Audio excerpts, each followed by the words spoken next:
परिवर्तन आ तृतीय होची लॉस। ये जो तीनोटी वाइज वोमेन को विषय आम शुणुचु से माने तांकर जो जीवन रे कष्टकर परिस्थिति आसी माने मूलर कहबे हाँ टिके खाली तीन स्त्री बैकग्राउंड टिके अच्छा ठीक अच्छे ठीक अच्छे ठीक आउ थे मो मूलर कह दे अल्प तो समय हो जाए आम शुणी सुना कुंदरू गंधरस पंडित मैंने नहीं आसी केते जन आसते आम जना नहीं किंतु साधारण आम भावुथु जेहेतु तीनोटी गिफ्ट तेणु तीन जन आसी किंतु आज आम चिंता करुचु तीनोटी बुद्धिमती नारी three wise women of Christmas से तो बाइबल सारा तो बहुत अच्छे आमर क्रिसमस संबंधी तीनोटी बुद्धिमती नारी विषय आज आम चिंता करिया। प्रथमटी हूँ एलिजाबेथ, द्वितीय जनक ना हूँ मरियम, तृतीय जनक ना हूँ हाना। एमाने समस्ते बुद्धिमती थिले तांको जीवन रे कष्टकर परिस्थिति समस्या को से माने हारी जाई नहांती जीति चंती सम्मुखा सम्मुखी हेई चंती किंतु डरी नहांती।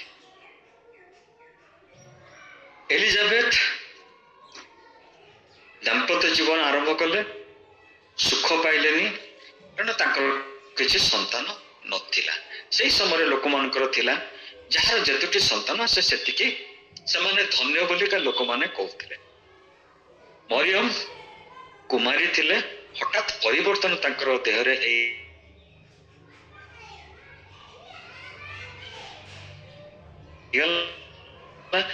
कौन है आउ जोटा कि समाज रे तांको मुह देखा लज्जाकर विषय थिला।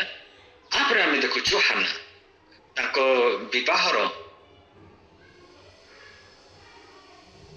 तो स्वामी को से हरई चंती बर्तमान तांको 84 ये हेले तीनोटी बुद्धिमती नारी। प्रथम नारी एलिजाबेथ तांको जीवन रे केते विफलता केते अवसाद। द्वितीय होचंती मेरी तांको जीवन रे परिवर्तन होइछि शारीरिक परिवर्तन। और तृतीय नारी होचंती हाना जहाँ को जीवन रे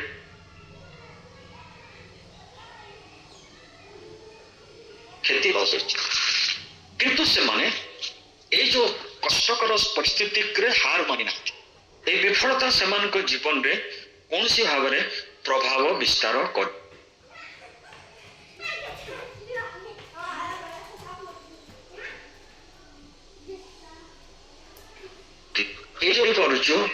वाक्य एवं गाब्रिएल को मोहर कथा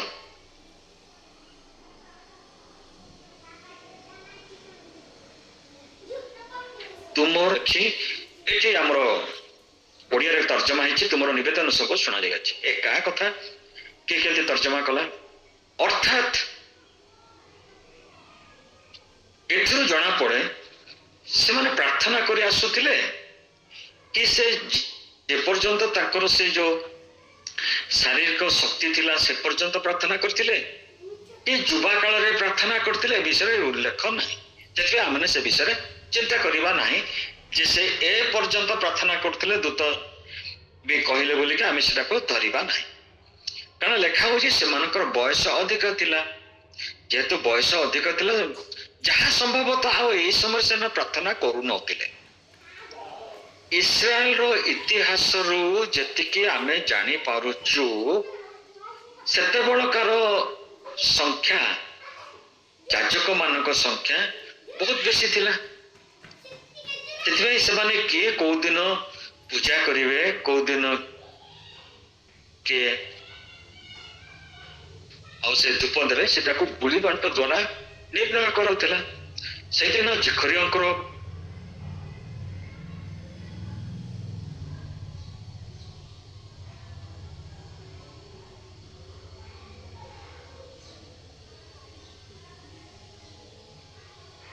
से दूत ना हूँ गाब्रिएल ଗାବ୍ରିଏଲ କହୁଛି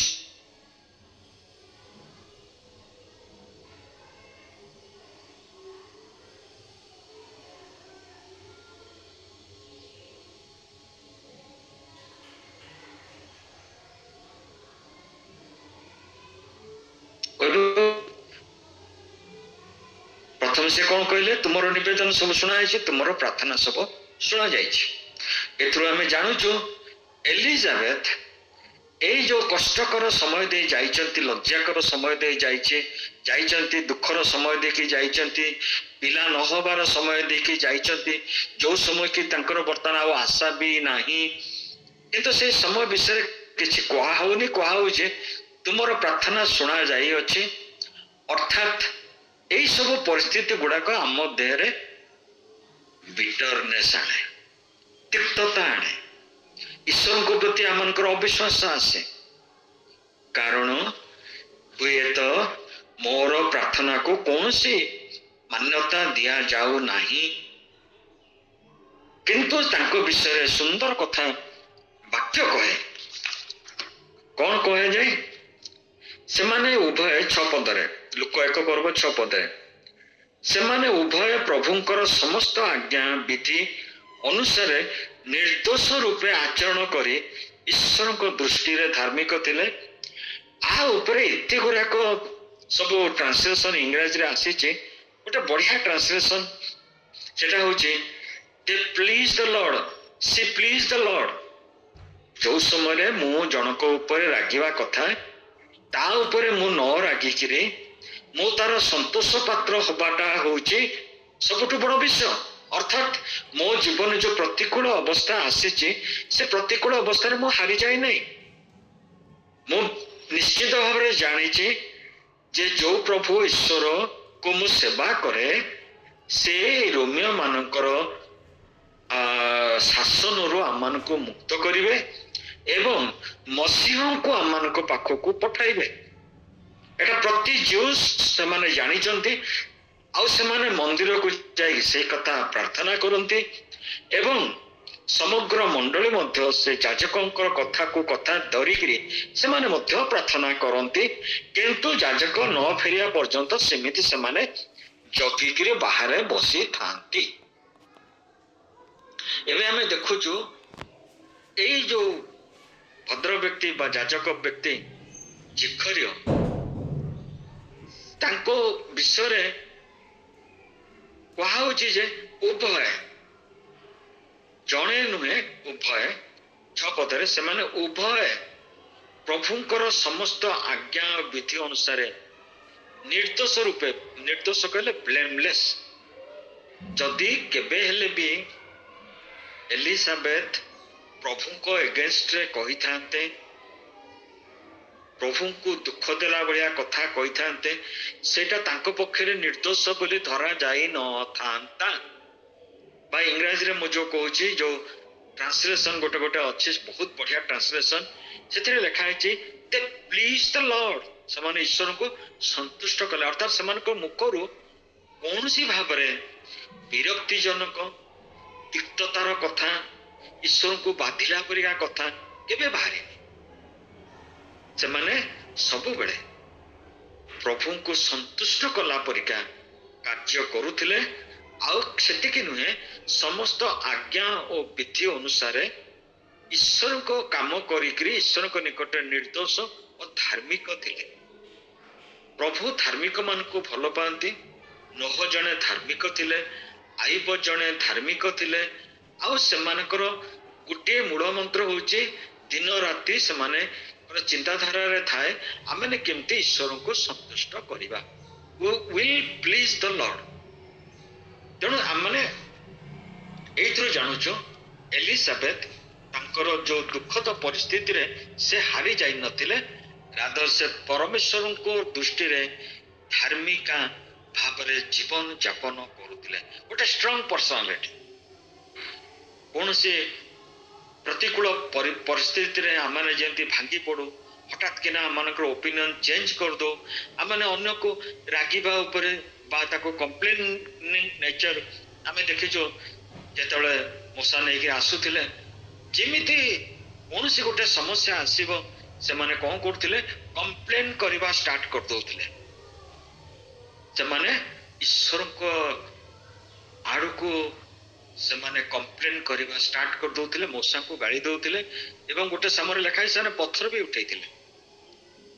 ଏଇ ଯୋଉ ଦମ୍ପତି ଅତି ସୁନ୍ଦର ଦମ୍ପତି, କେହି କାହାରିକୁ ଦୋଷ ଦେଇନାହାନ୍ତି ଏବଂ ସେମାନେ ଗୋଟେ ନିର୍ଦ୍ଦୋଷ ଆଉ ଧାର୍ମିକ, ଈଶ୍ୱରଙ୍କ ଦୃଷ୍ଟିରେ ଧାର୍ମିକ, ମନୁଷ୍ୟ ଦୃଷ୍ଟିରେ ନୁହେଁ, ଈଶ୍ୱରଙ୍କ ଦୃଷ୍ଟିରେ ଧାର୍ମିକ ରୂପେ ସମସ୍ତ ଆଜ୍ଞା ଓ ବିଧିକୁ ପାଳନ କରି ଆସୁଥିଲେ। ଏବଂ ତାପରେ ଆମେ ଦେଖୁଛୁ ମେରୀ, ତାର ବିଷୟରେ ତ ଆମେ ସବୁ ଜାଣୁ। ମରିୟମ ଭର୍ଜିନ କହିଲେ ସେଇ ସମୟର ଚିନ୍ତାଧାରା, ସେଇ ସମୟର ଇତିହାସକୁ ଯଦି ହିସାବ କରିକି ଜଣାଯାଏ 15 ବା 16 ବର୍ଷର ଝିଅକୁ ଭର୍ଜିନ କୁହାଉଥିଲା। ଠିକ ବି ହେଇପାରେ, ଭୁଲ ବି ହେଇପାରେ, ମୁଁ କହୁନି, କିନ୍ତୁ ଭର୍ଜିନ କହିଲେ ଏଟା ଧରା ହଉଥିଲା ବୟସଟି ଏତିକି ହେଇଥିବ, 15 କିମ୍ବା 16। ଗୋଟେ 15 ବର୍ଷ 16 ବର୍ଷର ଝିଅ ହଠାତ୍ ପ୍ରେଗନେଣ୍ଟ ହେଇଯିବା, ତା ପାଖକୁ ତାର ସ୍ୱାମୀ ନ ଆସିକିରି ସୋସାଇଟି କଣ କହିବ, କେତେ ବଡ ଫିଅର ତା ଭିତରେ, କେତେ ବଡ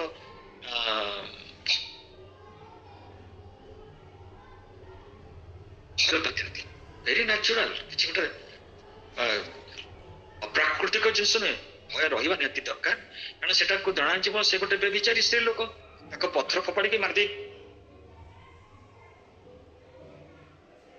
ଏଭଳି ଜିନିଷ। ଏବେ ସିନା ଆମେ ଦେଖୁଛୁ ଯେ ପରବର୍ତ୍ତୀ ସମୟରେ ସେ କେମିତି ଗୌରବ ଅନୁଗ୍ରହର ପାତ୍ରୀ ହେଲା, ସେତେବେଳେ ତ ସେ ଏତେ ହଠାତ୍ କିନା ତ ବୁଝିପାରୁନ।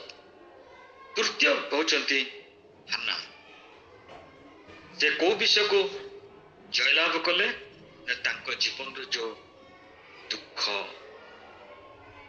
ଯୋଉ ଅବସାଦ, ସ୍ୱାମୀ ମରିଯାଇଛି, କେହି ତାଙ୍କର ନାହାନ୍ତି, କିଏ ଅଛନ୍ତି କି ନ ଅଛନ୍ତି ଆମ ବାଇବଲ କିଛି ଲେଖିନି, କିନ୍ତୁ ତାଙ୍କର ସମସ୍ତ ସମୟକୁ ସେ ଈଶ୍ୱରଙ୍କର ମନ୍ଦିରରେ କାଳତିପାତ କରୁଛନ୍ତି। ଏ ହେଲା ତିନୋଟି। ସେମାନଙ୍କୁ ଆମେ କାହିଁକି ଜ୍ଞାନୀ ବୋଲି କହୁଛୁ? ବର୍ତ୍ତମାନ କଥାଟା ହଉଛି ସେୟା, କୋଉଠି ତ ଲେଖା ହେଇନି ସେମାନେ ଜ୍ଞାନୀ ସ୍ତ୍ରୀ ଲୋକ ବୋଲିକା, ଆମେ ତାଙ୍କୁ କାହିଁକି ଜ୍ଞାନୀ ବୋଲିକା କହୁଛୁ?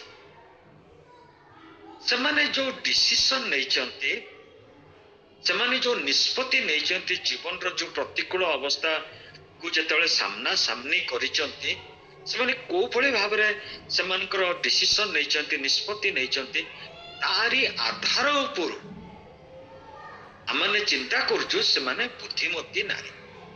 କଣ ସେ ଆଧାର ସବୁ କଣ? ମୁଁ କେମିତି ଜାଣିବି ଗୋଟିଏ ଲୋକଟା ହଉଛି ବୁଦ୍ଧିମାନ? ମୁଁ କେମିତି ଜାଣିବି ଗୋଟେ ସ୍ତ୍ରୀ ଲୋକଟା ହଉଛି ବୁଦ୍ଧିମାନ?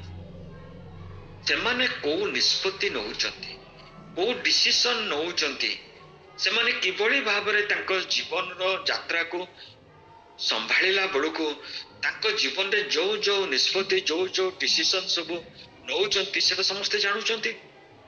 ସେ ଡିସିସନର ଫଳ ଅନୁସାରେ ସେମାନେ ମଧ୍ୟ ସେ ଫଳ ଭୋଗ କରୁଛନ୍ତି। ତାକୁ ଦେଖିକି ଲୋକ କହନ୍ତି ସେ ଲୋକ ହଉଛି ଗୋଟେ ଜ୍ଞାନୀ ବ୍ୟକ୍ତି ଓ ସେ ସ୍ତ୍ରୀ ଲୋକ ହଉଛନ୍ତି ଜଣେ ବୁଦ୍ଧିମତୀ ନାରୀ। ତେଣୁ ମୁଁ ଯଦି ଅସୁନ୍ଦର, ଅଜ୍ଞାନୀ ପରିକା ମୁଁ ଯଦି କୌଣସି ନିଷ୍ପତ୍ତି ନିଏ, ମୁଁ ସେଇ ଲୋକ, ମୁଁ ବି ଗୋଟେ ଅଜ୍ଞାନୀ ଲୋକ। ଅଜ୍ଞାନୀ ଲୋକ ହିଁ ଅଜ୍ଞାନୀ ପରି ସେ ଡିସିସନ ନବ, ଜ୍ଞାନୀ ଲୋକ ଜ୍ଞାନୀ ପରିକା ଡିସିସନ ନବ, ମୂର୍ଖ ଲୋକ ମୂର୍ଖ ପରିକା ଡିସିସନ ନବ। ତେଣୁ ଆମେ ଯଦି କୌଣସି ଲୋକର ଡିସିସନକୁ କଣ କରିବା, ବିଶ୍ଳେଷଣ କରିବା, ଆଲୋଚନା କରିବା, ଆମେ ଜାଣିପାରିବା ସେ ଲୋକ ବୁଦ୍ଧିମାନ ଥିଲା କି ନଥିଲା, ହଁ ନା ନାଇଁ? ନିଶ୍ଚିତ। ବର୍ତ୍ତମାନ ଆମେ ଯିବା ବାଇବେଲ। ବାଇବେଲରେ କହେ ଯେ ପୃଥିବୀର ସବୁଠୁ ବୁଦ୍ଧିମାନ ଲୋକ ହଉଛନ୍ତି ଯେ କି ଇସ୍ରାଏଲର ଜଣେ ରାଜା ଥିଲେ। ପୃଥିବୀର ସବୁଠୁ ବୁଦ୍ଧିମାନ ଲୋକ ଆଉ ଯାହାଙ୍କ ନାଁ ସଲୋମନ, ସେ ଇସ୍ରାଏଲ ଦେଶର ଜଣକ ରାଜା ଥିଲେ। ଏବଂ ସେ କଣ କଲେ? ତାଙ୍କର ଯୋଉ ନିଷ୍ପତ୍ତି ନେଲେ, ତାଙ୍କର ଯୋଉ ଡିସିସନ ନେଲେ, ଏବେ ଆମର ବିଚାର ବିଭାଗରେ ଅନେକ ଅନେକ ଜଜ୍ ଅଛନ୍ତି, ତଳଠୁ ଆରମ୍ଭ କରିକି ସୁପ୍ରିମକୋର୍ଟର ଜଜ୍ ପର୍ଯ୍ୟନ୍ତ। ସେମାନଙ୍କର ଅଦାଲତକୁ ବହୁତ ବହୁତ କେସ୍ ପ୍ରତିଦିନ ଆସେ ଏବଂ ସେ ସେ ଯୋଉ ଆସେ ଯୋଉ କେସ୍ ଗୁଡାକ ତାକୁ ସେମାନେ ରଖିପାରିବେନି, ତାଙ୍କର ଗୋଟେ ସମୟ ସୀମା ଅଛି। ସେ ସମୟ ସୀମା ଭିତରେ ସେମାନେ ଡିସିସନ ଦେବେ। ଗୋଟେ ଗୋଟେ ଡିସିସନକୁ ଆମେ ଦେଖିଛୁ, ଲୋକମାନେ ରାସ୍ତାରେ ରାଜା ରାସ୍ତାରେ ଓହ୍ଲେଇକିରି ତାର ନିନ୍ଦା କରନ୍ତି। ଗୋଟେ ଗୋଟେ ଡିସିସନକୁ ଆମେ ଦେଖିଛୁ ଯେ ତାଙ୍କୁ ବହୁତ ପ୍ରଶଂସିତ କରାଯାଏ।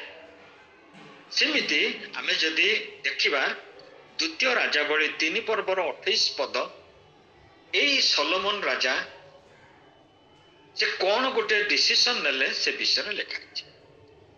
3ର ଆରମ୍ଭରୁ ତ ଲେଖା ହେଇଛି, କିନ୍ତୁ ମୁଁ 28 ପଦଟାକୁ କହିବି, କିଏ ଯଦି ପାରୁଛନ୍ତି ପଢ। ଦ୍ୱିତୀୟ ରାଜାବଳୀ 3 ପର୍ବର 28।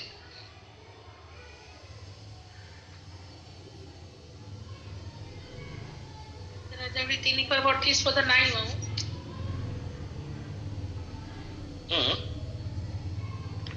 ନହେଲେ ପ୍ରଥମ ରାଜାବଳୀ ଦେଖ।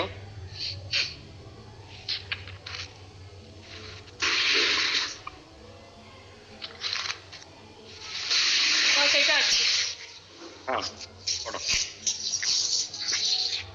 ଆଉ ସମସ୍ତ ଇସ୍ରାଏଲ ରାଜାଙ୍କର ଏହି ବିଚାରର ନିଷ୍ପତ୍ତି ବିଷୟ ଶୁଣି ରାଜାଙ୍କୁ ଭୟ କଲେ, କାରଣ ସେମାନେ ଦେଖିଲେ ଯେ ବିଚାର କରିବା ନିମନ୍ତେ ତାଙ୍କର ଅନ୍ତରରେ ପରମେଶ୍ୱର ଦତ୍ତ ଜ୍ଞାନ ଅଛି। ଯୋଉ ସମୟର କଥା ସେଇ ସମୟର ହଉଛି ଯେ 2 ଜଣ ସ୍ତ୍ରୀ ଲୋକଙ୍କର ପିଲା ହେଲା, ଜଣଙ୍କର ମରିଗଲା ଆଉ ଜଣଙ୍କ ଚୋରି ହେଇଗଲା। 2 ଜଣ ଗଲେ ସଲୋମନଙ୍କ ବିଚାରକୁ। ସେ ବିଚାରଣୟରେ 2 ଜଣ ଯାକ 2 ଜଣକୁ ଆକ୍ୟୁଜ କରିକି କହିବାକୁ ଲାଗିଲେ, ସେ ମୋର ପିଲା ନେଇଯାଇଛି, ମୋର ଜୀବନ୍ତ ପିଲା, ତାର ମୃତ ପିଲା। ଏବେ 2 ଜଣ କଥା ସମାନ ଥିଲା, ଆଉ 2 ଜଣ ସମସ୍ତେ ଅନ୍ୟକୁ ଆକ୍ୟୁଜ କରୁଥିଲେ। କିନ୍ତୁ ସଲୋମନ ଯୋଉ ଭାବରେ ନିଷ୍ପତ୍ତି ଗ୍ରହଣ କଲେ, ସେ ନିଷ୍ପତ୍ତିଟା ସେଠି ଆଉ ସୀମିତ ହେଇକି ରହିଲାନି, ସେଟା ସମଗ୍ର ଇସ୍ରାଏଲରେ ସେଟା ମାଡ଼ିଗଲା। ଏବଂ ଲେଖା ହେଇଛି ଯେ ଲୋକମାନେ ସଲୋମନଙ୍କର ଏଇ ଯୋଉ ଡିସିସନକୁ ଦେଖିକିରି people saw that Solomon had God's wisdom. ତାଙ୍କର ଏଇ ଡିସିସନ ଦେଖିକିରି ସେମାନେ ଜାଣିଲେ ଯେ ଈଶ୍ୱରଙ୍କର ଜ୍ଞାନ ତାଙ୍କ ପାଖରେ ଅଛି। ଯୋଉ ସମୟର କଥା ଏଇଟା, ସେଇ ସମୟରେ ଫେସବୁକ୍ ନଥିଲା, ହ୍ୱାଟ୍ସଆପ୍ ନଥିଲା, ଇନଷ୍ଟାଗ୍ରାମ ନଥିଲା, କିଛି ନଥିଲା, ବା ସମାଜ କାଗଜ ନଥିଲା, ନ୍ୟୁଜ ପେପର ନଥିଲା, ନ୍ୟୁଜ ଚ୍ୟାନେଲ ନଥିଲା, କିଛି ନଥିଲା। ଈଶ୍ୱର ଯେ ସଲୋମନକୁ ଜ୍ଞାନ ଦେଲେ, ସଲୋମନ ଯେ ଈଶ୍ୱର ପାଖରେ ଜ୍ଞାନ ମାଗିଲେ, ଆଜି ଏଟା ଆମେ ବାଇବଲରୁ ପଢୁଛୁ। କିନ୍ତୁ ସେଇ ସମୟରେ ସେମାନଙ୍କର ମଧ୍ୟରେ ଲେଖା ହେଇ ନଥିବ, ଜାଣି ନଥିବେ। ଆଉ ସେଇ ସମୟରେ ସଲୋମନ ରାଜା ହେଲା ପରେ ତାଙ୍କର ବିଷୟ, ତାଙ୍କର ନିଷ୍ପତ୍ତିରେ ଯେତେବେଳେ ଲୋକଙ୍କ ପାଖରେ ସବୁଆଡେ ପ୍ରସାରିତ ଆଉ ପ୍ରଚାରିତ ହେଇଗଲା, ଲୋକେ ଜାଣିଲେ ପ୍ରକୃତରେ ସେ ହଉଛନ୍ତି ଗୋଟେ ଜ୍ଞାନୀ ରାଜା। ଆମେ ଏକା ଜାଣିଥିଲୁ 3ଟି ଯୋଉ ନାରୀଙ୍କ ବିଷୟରେ ଆମେ କଥାବାର୍ତ୍ତା କଲୁ, ସେମାନେ ହଉଛନ୍ତି ୱାଇଜ, ବୁଦ୍ଧିମତୀ ନାରୀ। ତାଙ୍କ ଜୀବନରେ ଆସିଥିବା କଷ୍ଟ, ଅବସାଦ, ବିପଦ, କ୍ଷତି ଆଉ ଯାହା କିଛି ତାଙ୍କର ସବୁ ନେଗେଟିଭ ବିଷୟ ତାଙ୍କ ଜୀବନରେ ଆସିଛି, এটা ସହଜ ସତ୍ୟ କଥା। ତାଙ୍କ ଭିତରେ ତିକ୍ତତା ବଢି ଯାଇଥାନ୍ତା, ତାଙ୍କ ଭିତରେ ଗୋଟେ କମ୍ପ୍ଲେନ ନେଚର ସୃଷ୍ଟି ହେଇପାରିଥାନ୍ତା। ଅନ୍ୟକୁ ଘୃଣା କରିବା, ଅନ୍ୟକୁ ସମାଲୋଚନା କରିବା ଗୋଟେ ହଉଛି ନେଗେଟିଭ କ୍ୱାଲିଟି ଡେଭଲପ କରିପାରିଥାନ୍ତା। ଭେରି ଅବଭିୟସ୍, ଭେରି ସାଧାରଣ କଥା। କିନ୍ତୁ ସେମାନେ ତାକୁ ଜୟଲାଭ କଲେ। ସେଥିପାଇଁ ସେମାନେ ହଉଛନ୍ତି ୱାଇଜ।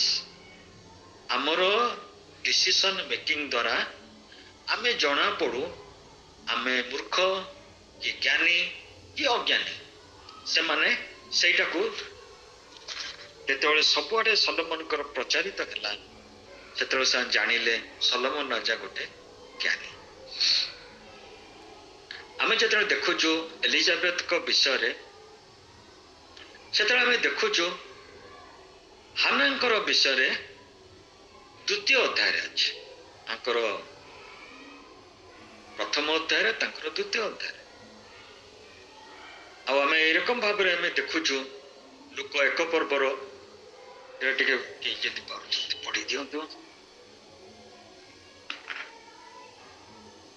5-7 ଲୋକ ଏକ ପର୍ବ 5 ପଦରୁ 7 ପଦ।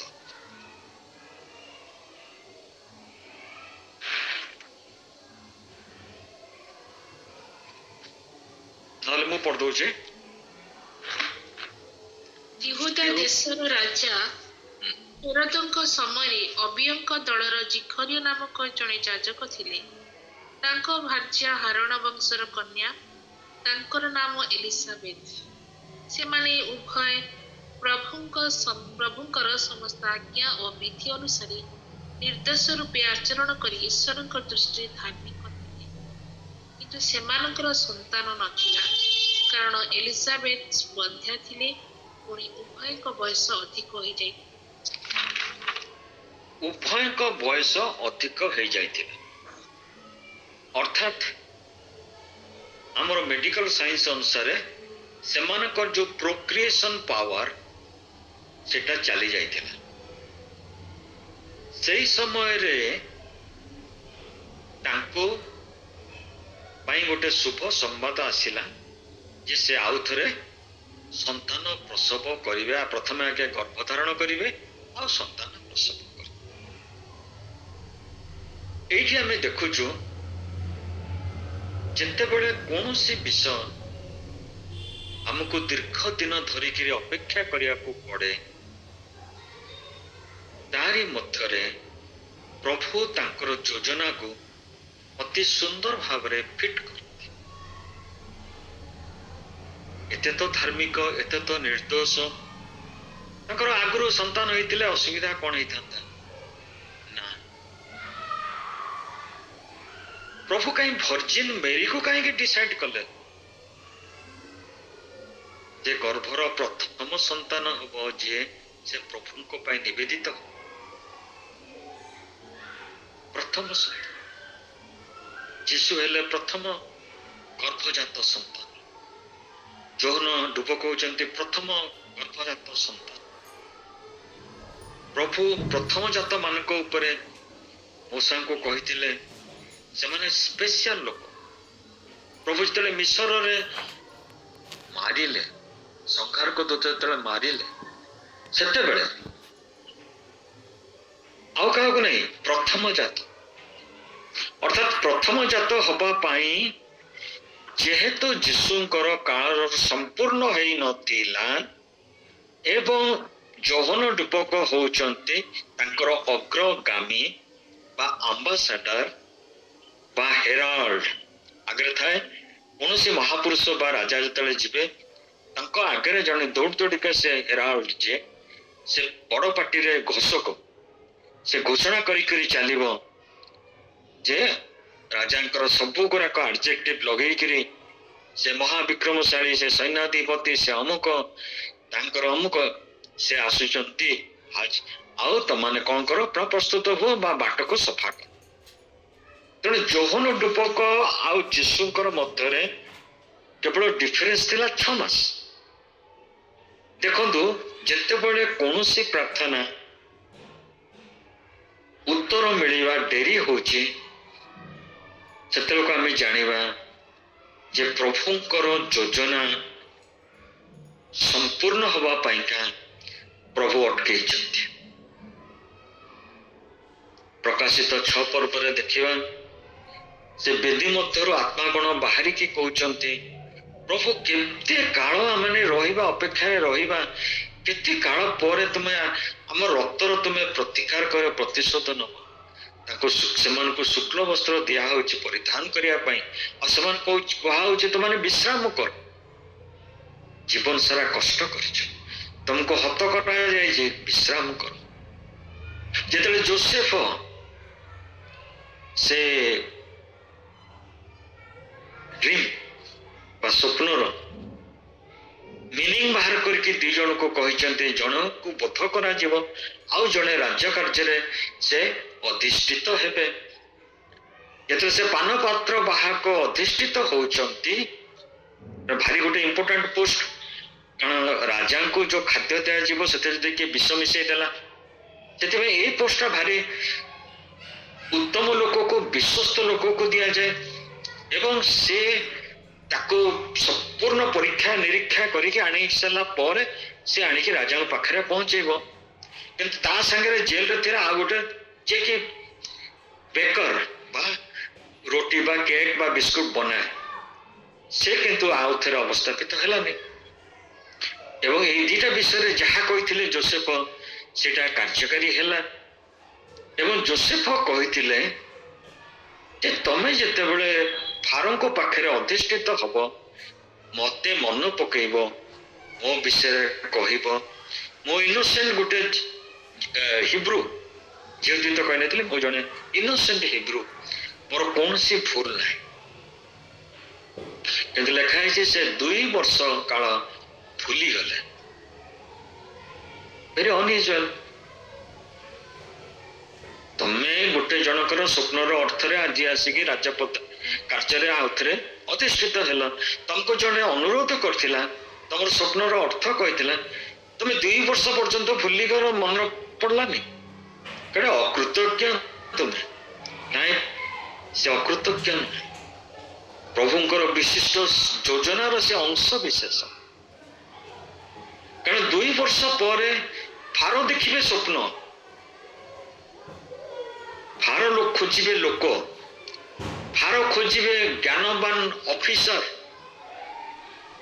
ସେତେବେଳ ପର୍ଯ୍ୟନ୍ତ ସେ ପାନପାତ୍ର ବାହାକର ମେମୋରିକୁ ପ୍ରଭୁ ଫେଲ କରିଦେଲେ, ଭୁଲିଯା। କିନ୍ତୁ ଯୋଉ ସମୟରେ ପ୍ରଭୁଙ୍କର ଆବଶ୍ୟକ, ତାର ମେମୋରିକୁ ପୁଣି ସେ ଏନର୍ଜାଇଜ କଲେ। ତତେ ଜଣେ କରିଥିଲା ନା ସାହାଯ୍ୟ, ତୁ ବର୍ତ୍ତମାନ ସମୟ ଆସିଛି, ତୁ ତାକୁ ସାହାଯ୍ୟ କର। ରାଜାଙ୍କ ପାଖରେ ତା ବିଷୟରେ ଗୋଟେ ପଦ ଯାଇକି କହ। ସେ ଯାଇକି କହିଛି, ରାଜା ଶୁଣିଲା ପରେ କହିଲେ ତାକୁ ଡକାଅ, ତାକୁ ସୁନ୍ଦର କରି, ତାକୁ ସଫାସଫି କରି, ଗାଧୁଆ ପାଧୁଆ କରି, ତାର ସବୁ ଯେମିତି ରାଜାଙ୍କ ପାଖରେ ସେ ଉପବିଷ୍ଟ ହେଇପାରିବ, ତାକୁ ସୁନ୍ଦର ଲୁଗାପଟା ସବୁ ପିନ୍ଧା ହେଇକି ତାକୁ ଛଡାଗଲା। ଆମେ ଦେଖୁଛୁ କୌଣସି ଉତ୍ତର ଯେତେବେଳେ ଡେରିକିରି ଆସେ, ତାର ଭାଲ୍ୟୁ ବଢି ଯାଇଥାଏ। ସେଥିପାଇଁ ଆମମାନଙ୍କର ଯୋଉ ବୁଦ୍ଧି ବା ଯୋଉ ଜ୍ଞାନ ଆମମାନଙ୍କୁ ପ୍ରଭୁ ଦେଇଛନ୍ତି, ତା ଉପରେ ଯୋଉ ଆମେ ନିଷ୍ପତ୍ତି ନବା, ଯୋଉ ଡିସିସନ ନବା, ସେଇଟା ଆମମାନଙ୍କ ଉପରେ ନିର୍ଭର କରେ ଏବଂ ସେ ଡିସିସନ ଉପରେ ନିର୍ଭର କରେ ଆମମାନଙ୍କର ଫ୍ୟୁଚର ଲାଇଫ। କେବେ ହେଲେ ଭାବନ୍ତୁନି ଯେ ଈଶ୍ୱର ଭୁଲି ଯାଆନ୍ତି ବୋଲିକା। କେମିତି ସେ ଭୁଲିବେ? ମାତା ଆପଣା ସଦ୍ୟ ପ୍ରସବ କରିଥିବା ଶିଶୁକୁ ଭୁଲି ପାରେ, ପ୍ରଭୁ ଭୁଲିବେନି ବୋଲି ଲେଖା ହେଇଛି ବାକ୍ୟରେ। ସେ କେବେ ଭୁଲନ୍ତି ନାହିଁ ଆମକୁ, ଆପଣଙ୍କ ପ୍ରାର୍ଥନାକୁ କେବେ ସେ ଭୁଲନ୍ତି ନାହିଁ। କେବେ ବି ଆପଣ ପ୍ରାର୍ଥନା କରିଥିବେ, ତାର ଉତ୍ତର ନିଶ୍ଚିତ ପାଇବେ। କିନ୍ତୁ ଆମର ପଟର କାମ କଣ? ନିର୍ଦ୍ଦୋଷ ହବା, କମ୍ପ୍ଲେନ କରିବାନି, ପ୍ରଭୁଙ୍କୁ କେବେ ହେଲେ କମ୍ପ୍ଲେନ କରିବାନି, ସବୁବେଳେ ଧନ୍ୟବାଦ ଦେବା। ଆଉ ଗୋଟେ ପଦ ଯଦି କିଏ ପାରିବେ ପଢି ଦିଅନ୍ତୁ, 1 ଥେସଲୋନିକି 5 ପର୍ବର 18 ପଦ। 1 ଥେସଲୋନିକି 5 ପର୍ବର 18 ପଦ।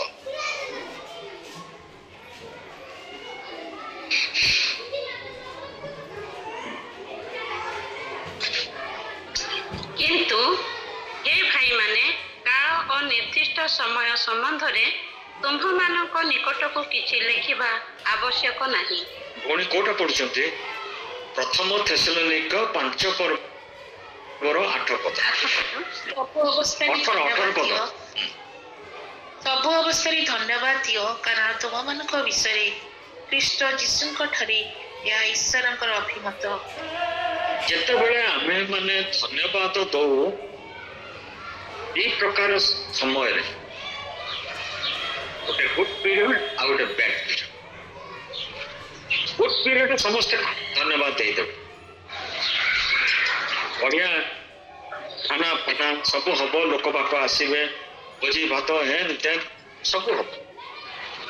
ଦୁଃଖ ସମୟରେ ଭାରି କଷ୍ଟ, ଈଶ୍ୱରଙ୍କୁ ଧନ୍ୟବାଦ ଦବ। କିନ୍ତୁ ଶେଷକୁ ଲେଖା ହଉଛି ଖ୍ରୀଷ୍ଟଙ୍କ ଠାରେ ଏଇଟା ଈଶ୍ୱରଙ୍କର ଅଭିମତ ବା ଏଇଟା ଅନୁସାରେ ଆମେ ଈଶ୍ୱରଙ୍କର ଇଚ୍ଛାକୁ ପାଳନ କରିପାରିବା। ଏଲିସାବେଥ ସେ ଈଶ୍ୱରଙ୍କ ଇଚ୍ଛାକୁ ପାଳନ କରୁଥିଲେ, ସେଥିପାଇଁ ତାଙ୍କୁ କୁହାହଉଛି ସେ ନିର୍ଦ୍ଦୋଷ ଥିଲେ, ଧାର୍ମିକ ଥିଲେ। ଆମର ଇଚ୍ଛାକୁ ପାଳନ କଲେ ଆମେ ଧାର୍ମିକ ହେଇପାରିବାନି କି ନିର୍ଦ୍ଦୋଷ ହେଇପାରିବାନି। ଏଇଟା ହଉଛି ଈଶ୍ୱରଙ୍କର ଅଭିମତ ଯେ ତାଙ୍କର ସନ୍ତାନ ମାନେ ସବୁ ସମୟରେ ଧନ୍ୟବାଦ ଦିଅନ୍ତୁ, ପ୍ରଭୁଙ୍କର ପ୍ରଶଂସା କରନ୍ତୁ। ଯୋଉ ସମୟ ଆସୁ ସେଇଥିରୁ ସେମାନଙ୍କୁ ଜଣା ପଡିବ ସେମାନେ ଜ୍ଞାନୀ କିମ୍ବା ଅଜ୍ଞାନୀ। ମୁଁ ଆହୁରି 2ଟି କ୍ୟାରେକ୍ଟର ରହିଗଲା, ଆଉ କେବେ ହେଲେ କହିବି। ପ୍ରଭୁ ଏ କ୍ଷୁଦ୍ର ଚିନ୍ତା ଉପରେ ଆଶୀର୍ବାଦ କରନ୍ତୁ। ଆମେନ୍। ଆମେନ୍। ଧନ୍ୟବାଦ, ବହୁତ ସୁନ୍ଦର। ଆଉ 3 ୱାଇସ୍ ଓମେନ୍, 3ଟି ବୁଦ୍ଧିମତୀ ମହିଳାଙ୍କ ବିଷୟରେ ଆଲୋଚନା କରାଯାଉଥିଲା, ମାତ୍ର ସମୟ ସପକ୍ଷ ଦୃଷ୍ଟିରୁ ଆସନ୍ତା ଥର ବୋଧେ ଭାଇ ସେଟା କମ୍ପ୍ଲିଟ୍ କରିବେ ନିଶ୍ଚୟ। ତଥାପି ଆମେ ଯେତିକି ଶୁଣିଛୁ ମରିୟମଙ୍କ ବିଷୟରେ, ହାନ୍ନାଙ୍କ ବିଷୟରେ, ପୁଣି ଏଲିସାବେଥଙ୍କ ବିଷୟରେ, ଆମେ ତାହା ବିଷୟରେ ପୁଙ୍ଖାନୁପୁଙ୍ଖ ଆଲୋଚନା କଲୁ। ଅନେକଟା ବିଷୟ ଆଲୋଚନା କଲୁ ଯୋଉଟାକି ସେମାନଙ୍କୁ ବୁଦ୍ଧିମତୀ ଭାବରେ ପରିଚିତ ହେବାକୁ ପଡିଥିଲା ପରବର୍ତ୍ତୀ ସମୟରେ। ଧନ୍ୟବାଦ ଏଇ ସୁନ୍ଦର ବାକ୍ୟ ପାଇଁ। ଆଉ ପ୍ରକୃତରେ ଆମେମାନେ ମଧ୍ୟ ସେ ବୁଦ୍ଧିମତୀ ମହିଳା ଭାବରେ ପରିଚିତ। ଅନେକ ସମସ୍ୟା ଆସି ପ୍ରଭୁ ଲାଷ୍ଟରେ ଏଇ ପଦଟି ପଢିଥିବା ସମୟରେ ମୁଁ ମଧ୍ୟ ଧନ୍ୟବାଦ ଦଉଥିଲି। ସବୁ ଅବସ୍ଥାରେ ଧନ୍ୟବାଦ ଦିଅ କାରଣ ତୁମମାନଙ୍କ ବିଷୟରେ ଖ୍ରୀଷ୍ଟ ଯୀଶୁଙ୍କ ଠାରେ ଈଶ୍ୱରଙ୍କ ଅଭିମତ। ଆପଣଙ୍କର ଅବସ୍ଥା କୋପରି ଭାବରେ ଆମେନ୍, ଆମେନ୍।